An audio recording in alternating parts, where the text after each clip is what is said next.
Hello every one. അപ്പോൾ ഇന്ന് നമുക്ക് റമദാൻ സീരീസിലെ രണ്ടാമത്തെ വീഡിയോ കാണാം. ഇന്ന് ഞാൻ റെഡിയാക്കാൻ പോകുന്നത് ചിക്കൻ കറിയും നെയ്ച്ചോറും, അതുകൂടാതെ ഒരു സ്നാക്സ് റെസിപ്പി കൂടി ഇതിൽ ഇൻക്ലൂഡ് ആക്കിയിട്ടുണ്ട്. അപ്പോൾ നമുക്ക് വീഡിയോയിലോട്ട് പോകാം. ആദ്യം തന്നെ ചിക്കൻ കറി റെഡിയാക്കാം. അതിനായിട്ട് വെളിച്ചെണ്ണയാണ് യൂസ് ചെയ്തിരിക്കുന്നത്. വെളിച്ചെണ്ണ ചൂടായിട്ട് വരുമ്പോൾ അതിലോട്ട് ഒരു മീഡിയം സൈസുള്ള 3 സവാള അരിഞ്ഞത് ചേർത്ത് കൊടുക്കാം. ഇതിലോട്ടൊരു 1/2 ടീസ്പൂൺ പെരിഞ്ചീരകം കൂടി ചേർത്ത് കൊടുക്കണം. എണ്ണ ചൂടായി വരുന്ന സമയത്ത് ഞാൻ ആദ്യം തന്നെ ചേർത്ത് കൊടുക്കാൻ വിട്ടുപോയതുകൊണ്ട് ഇടയിലാണ് ഞാൻ ചേർത്ത് കൊടുത്തത്. സവാള നന്നായിട്ടൊന്ന് വഴറ്റിയെടുക്കാം. അതിനുശേഷം ഇതിലോട്ട് വെളുത്തുള്ളി ഇഞ്ചി പേസ്റ്റ് ചേർത്ത് കൊടുക്കാം. സവാള വഴഞ്ഞു വന്നപ്പോൾ ഇതിലോട്ട് വെളുത്തുള്ളി ഇഞ്ചി പേസ്റ്റ് ചേർത്ത് കൊടുത്തിട്ടുണ്ട്. വെളുത്തുള്ളിയുടെ ഇഞ്ചിയൊക്കെ പച്ചമണം മാറി വരുന്ന സമയത്ത് ഇതിലോട്ട് ഒരു 2 തക്കാളി ചേർത്ത് കൊടുക്കാം. ഞാനിവിടെ 2 പുളിയുള്ള തക്കാളിയാണ് ചേർത്ത് കൊടുത്തിരിക്കുന്നത്. നിങ്ങളുടെ തക്കാളി അധികം പുളിയില്ല എന്നുണ്ടെങ്കിൽ ഒരു 3 തക്കാളി വരെ ചേർത്ത് കൊടുക്കാം. അത് ചേർത്ത് കൊടുത്തതിന് ശേഷം ഈ തക്കാളി നന്നായിട്ടൊന്ന് മൂടി വെച്ചിട്ട് കുക്ക് ചെയ്തെടുക്കാം. ഇപ്പോൾ തക്കാളി നല്ല കുക്കായി കിട്ടിയിട്ടുണ്ട്. ഇതിലോട്ട് കുറച്ച് കറിവേപ്പില ചേർത്ത് കൊടുക്കാം. അത് നന്നായിട്ടൊന്ന് മിക്സാക്കി എടുത്തതിന് ശേഷം ഇതിലോട്ട് നമുക്ക് മസാലപ്പൊടികൾ ചേർത്ത് കൊടുക്കാം.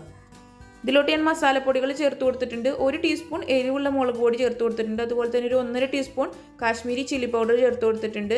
അതുപോലെ 1.5 ടീസ്പൂൺ മല്ലിപ്പൊടി, കുറച്ച് ഗരം മസാല, 1 ടീസ്പൂൺ ഗരം മസാല, കുരുമുളകും പച്ചമുളകും ഒന്നും ഞാനിതിൽ ചേർക്കുന്നില്ല. മുളക് പൊടി മാത്രമാണ് എരിവിനായിട്ട് ഞാനിതിലോട്ട് ചേർത്ത് കൊടുത്തിരിക്കുന്നത്. അതുകൂടി ചേർത്ത് കൊടുത്തിട്ട് നന്നായിട്ടൊന്ന് ഇളക്കി മിക്സ് ചെയ്ത് കൊടുക്കാം. ഈ സമയത്ത് നമുക്ക് ചിക്കൻ കറിക്ക് ആവശ്യമായിട്ടുള്ള ഉപ്പ് കൂടി ചേർത്ത് കൊടുക്കാം. അടുത്തതായിട്ട് ഇതിലോട്ട് ചേർത്ത് കൊടുക്കേണ്ടത് വെള്ളമാണ്. ഞാൻ ഇതിലോട്ടൊരു 1/2 കപ്പ് വെള്ളം ചേർത്ത് കൊടുക്കുന്നുണ്ട്. വെള്ളം കൂടി ചേർത്തിട്ട് ഈ ഗ്രേവി നന്നായിട്ടൊന്ന് തിളപ്പിച്ചെടുക്കാം. മസാല നന്നായി കുക്കായി വരുന്ന സമയത്ത് ഇതിലോട്ട് നമുക്ക് കഴുകി വൃത്തിയാക്കി വെച്ചിരിക്കുന്ന ചിക്കൻ ചേർത്ത് കൊടുക്കാം. 1 കിലോ ചിക്കനാണ് ഞാനിവിടെ എടുത്തിരിക്കുന്നത്. ചിക്കൻ ചേർത്ത് കൊടുത്തിട്ട് നന്നായിട്ടൊന്ന് ഇളക്കി യോജിപ്പിച്ചെടുക്കാം. ചിക്കനിൽ മസാല പിടിക്കുന്ന രീതിയിൽ നല്ലോണം ഇളക്കി യോജിപ്പിച്ചിട്ടുണ്ട്. ഇനി നമുക്ക് മൂടി വെച്ചിട്ട് ലോ ഫ്ലെയിമിലിട്ടിട്ട് ചിക്കൻ കുക്ക് ചെയ്തെടുക്കാം. ഒരു 15 to 20 മിനിറ്റ് ഒക്കെ എടുക്കും ചിക്കൻ കുക്കായിട്ട് വരാൻ. ഇനി അടുത്തതായിട്ട് നമുക്ക് സ്നാക്സ് റെഡിയാക്കി എടുക്കാം. അതിനായിട്ട് ഞാനിവിടെ എടുത്തിരിക്കുന്നത് 2 കപ്പ് മൈദയാണ്. ഈ മൈദ ഒരു ബൗളിലോട്ട് ചേർത്ത് കൊടുക്കാം. നമുക്ക് എണ്ണയൊന്നും കൂടാതെ എളുപ്പത്തിൽ റെഡിയാക്കി എടുക്കാൻ പറ്റുന്നൊരു സ്നാക്സ് റെസിപ്പിയാണിത്. അടുത്തായിട്ട് ഇതിലോട്ട് ചേർത്ത് കൊടുക്കേണ്ടത് ഈസ്റ്റാണ്. അപ്പോൾ 1/2 ടീസ്പൂൺ ഈസ്റ്റ് ഇതിലോട്ട് ചേർത്ത് കൊടുക്കാം. നല്ല ആക്റ്റീവായിട്ടുള്ള ഈസ്റ്റ് തന്നെ എടുക്കാനായിട്ട് ശ്രദ്ധിക്കുക. മാവിലേക്ക് ആവശ്യമായിട്ടുള്ള ഉപ്പ് ചേർത്ത് കൊടുക്കാം. ഈ ഡ്രൈ ഇൻഗ്രീഡിയൻസ് ഒക്കെ ചേർത്ത് കൊടുത്തിട്ട് നന്നായിട്ട് ഇതൊന്ന് മിക്സാക്കി എടുക്കാം. ഈസ്റ്റും ഉപ്പൊക്കെ പൊടിയിൽ നന്നായി മിക്സാക്കി എടുത്തു. ഇനി ഇത് ആവശ്യത്തിന് വെള്ളം ചേർത്തിട്ട് കുഴച്ചെടുക്കാം. 250 ml കപ്പിൽ 2 കപ്പ് മൈദപ്പൊടിയാണ് ഞാൻ എടുത്തിരിക്കുന്നത്. അതേ 250 ml കപ്പിൽ ഞാൻ 1 കപ്പ് വെള്ളം എടുത്തിട്ട് 2 ടേബിൾ സ്പൂൺ പഞ്ചസാര കൂടി ചേർത്തിട്ട് ഒന്ന് തിളപ്പിച്ചെടുത്തു. ജസ്റ്റ് ഒരു വാം വാട്ടറാണ് ഇതിലോട്ട് വേണ്ടത്. നന്നായി ചൂടാക്കി എടുക്കരുത്. അപ്പോൾ 1 കപ്പ് വെള്ളം ഫുള്ളായിട്ട് ഇതിലോട്ട് വേണ്ടി വന്നിട്ടില്ല. 1/4 കപ്പേ നമുക്ക് ഇതിലോട്ട് വേണ്ടി വന്നിട്ടുള്ളൂ. ഓരോ ബ്രാൻഡ് മൈദ അനുസരിച്ചിട്ട് വെള്ളത്തിൻ്റെ അളവിൽ ചെറിയ വ്യത്യാസങ്ങൾ അങ്ങോട്ടും ഇങ്ങോട്ടും വന്നേക്കാം. ഇനി നമുക്കിത് നല്ല സോഫ്റ്റായിട്ട് കുഴച്ചെടുക്കാം. അതായത് ഇതേപോലെ നല്ല സോഫ്റ്റായിട്ട് കുഴച്ചെടുക്കുക. നമ്മുടെ കയ്യിൽ നിന്നൊക്കെ വിട്ട് വരുന്ന പരുവാകുന്നത് വരെ നന്നായിട്ട് കുഴച്ചെടുക്കാം. നല്ല സോഫ്റ്റ് ആയിട്ടുണ്ട്. ഇതിലോട്ടൊരു 2 ടേബിൾ സ്പൂൺ എണ്ണ കൂടി ചേർത്തിട്ടാണ് നന്നായിട്ട് കുഴച്ചെടുത്തത്. ഇനി നമുക്കിത് ഫെർമെൻ്റ് ആവാൻ വേണ്ടിയിട്ട് 2 മണിക്കൂർ സൈഡിലോട്ട് മാറ്റി വെക്കാം. ചൂടുള്ള സ്ഥലങ്ങളിലൊക്കെ ആണെങ്കിൽ നമുക്കിത് 1 മണിക്കൂർ കൊണ്ട് തന്നെ ഫെർമെൻ്റ് ആയിട്ട് കിട്ടും. പിന്നെ എടുക്കുന്ന ഈസ്റ്റും ഫ്രഷ് ആയിരിക്കാൻ ശ്രദ്ധിക്കണം. ഇതിൻ്റെ മേലെ കുറച്ച് എണ്ണ കൂടി തടവി കൊടുത്തിട്ട് നമുക്കിതൊന്ന് മാറ്റി വെക്കാം.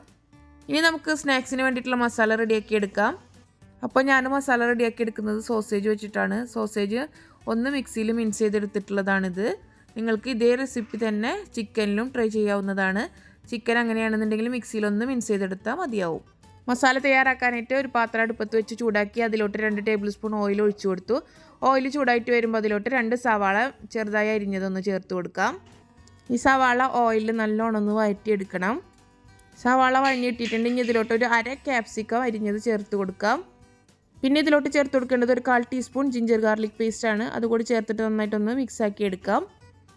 ഇതിൻ്റെയൊക്കെ ഒരു പച്ചമണം മാറി വരുന്ന സമയത്ത് ഇതിലോട്ട് ഒരു തക്കാളി നമുക്കൊന്ന് മിക്സിയിൽ ഗ്രൈൻഡ് ചെയ്തിട്ട് ചേർത്ത് കൊടുക്കാം.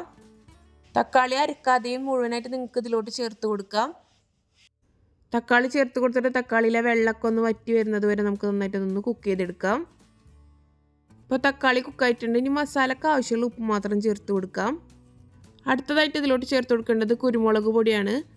1/2 ടീസ്പൂൺ കുരുമുളക് പൊടിയും അതുപോലെ 1/2 ടീസ്പൂൺ മഞ്ഞൾപ്പൊടി ഇതിൽ ചേർത്ത് കൊടുത്തിട്ട് നന്നായിട്ട് ഇതൊന്ന് കുക്കാക്കി എടുക്കാം. അതിനുശേഷം ഇതിലോട്ട് ഒരു 2 ടേബിൾ സ്പൂൺ വെള്ളം കൂടി ചേർത്ത് കൊടുത്തിട്ട് ഇതൊന്ന് മിക്സാക്കി എടുക്കാം. മസാല ഇപ്പോൾ നന്നായി കുക്കായി വന്നിട്ടുണ്ടെങ്കിൽ നമ്മൾ നേരത്തെ മിക്സ് ചെയ്ത് വെച്ചിരിക്കുന്ന സോസേജ് ഇതിലോട്ട് ചേർത്ത് കൊടുക്കാം. ഞാനിവിടെ 10 സോസേജാണ് എടുത്തിരിക്കുന്നത്. ഇനി നമുക്ക് ആ മസാലയിൽ നല്ലോണം മിക്സാക്കി എടുക്കാം. ഇപ്പോൾ നമ്മളുടെ മസാല ഇവിടെ റെഡി ആയിട്ടുണ്ട്. ഇത് നമുക്കൊരു സൈഡിലോട്ട് മാറ്റി വെക്കാം. അപ്പോൾ നമ്മൾ നേരത്തെ റെഡിയാക്കി വെച്ച മാവ് 2 മണിക്കൂർ കൊണ്ട് തന്നെ നല്ല ഫെർമെൻ്റായിട്ട് കിട്ടിയിട്ടുണ്ട്. ഇതിലത്തെ എയർ ബബിൾസൊക്കെ ഒന്ന് പോയി കിട്ടാനായിട്ട് ഒരു 2 മിനിറ്റ് കൂടി ഒന്ന് കുഴച്ചെടുക്കാം. അടുത്ത സ്റ്റെപ്പ് ഇതൊന്ന് പരത്തിയെടുക്കലാണ്. ഇതുപോലെ ചെറിയൊരു ബോൾ എടുക്കുക. ചപ്പാത്തി പലകയിൽ ഒരു ഇത്തിരി പൊടി തൂകിയിട്ട് ഇതൊന്ന് നന്നായിട്ട് പരത്തിയെടുക്കാം.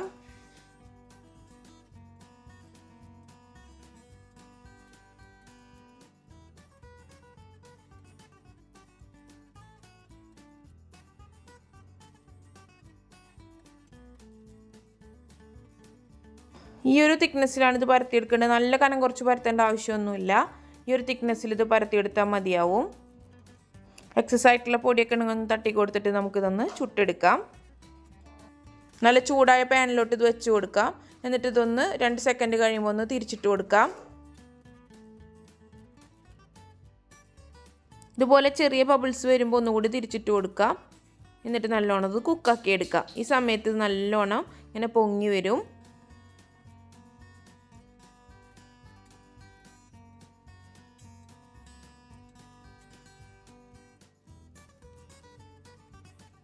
ഇതുപോലെ തന്നെ എല്ലാ ബോൾസും നമുക്ക് പരത്തി ചുട്ടെടുക്കണം.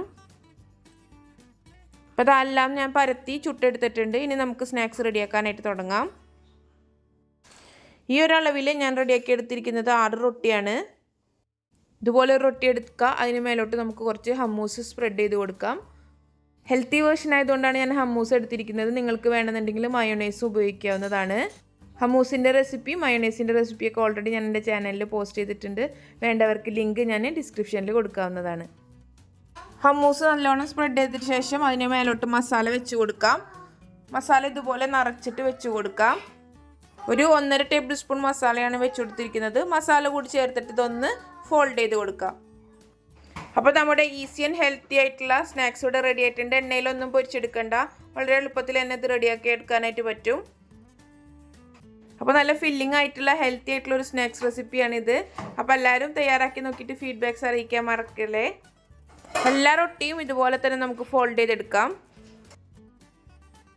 അപ്പോൾ ഇതാണ് നമ്മുടെ ഇന്നത്തെ ഹെൽത്തി ആയിട്ടുള്ള ഇഫ്താർ സ്നാക്സ്. അപ്പോൾ എല്ലാവരും തയ്യാറാക്കി നോക്കുക. തയ്യാറാക്കി നോക്കിയിട്ട് നിങ്ങളുടെ ഫീഡ്ബാക്ക്സ് ഒക്കെ കമൻറ്റ് ചെയ്ത് അറിയിക്കാൻ മറക്കരുതേ. ജ്യൂസിനായിട്ട് ഞാൻ റെഡിയാക്കുന്നത് അവക്കാഡോ ആണ്. അവക്കാഡോ മിക്സിയിലോട്ട് ഇട്ട് കൊടുത്തിട്ടുണ്ട്. പാല് ചേർത്തിട്ട് നന്നായിട്ട് അടിച്ചെടുക്കാം. ജ്യൂസൊക്കെ റെഡിയാക്കി അതൊരു കുപ്പിയിലോട്ട് മാറ്റി വെക്കാം.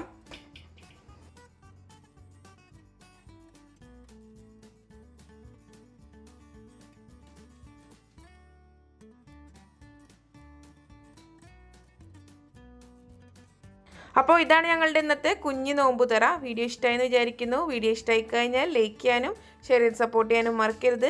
ആദ്യമായിട്ട് ആരെങ്കിലും കാണുന്നുണ്ടെങ്കിൽ പ്ലീസ് ഒന്ന് സബ്സ്ക്രൈബ് കൂടി ചെയ്തേക്കണേ. തൊട്ടടുത്തുള്ള ബെല്ലൈക്കൺ കൂടി ഓണാക്കി കഴിഞ്ഞാൽ ഞാനിടുന്ന എല്ലാ വീഡിയോസിൻ്റെയും നോട്ടിഫിക്കേഷൻ നിങ്ങൾക്ക് അപ്പോൾ തന്നെ കിട്ടുന്നതായിരിക്കും. അപ്പോൾ അടുത്ത അടിപൊളിയായിട്ടുള്ളൊരു വീഡിയോ ആയിട്ട് വരാം. അതുവരേക്കും എല്ലാവർക്കും താങ്ക്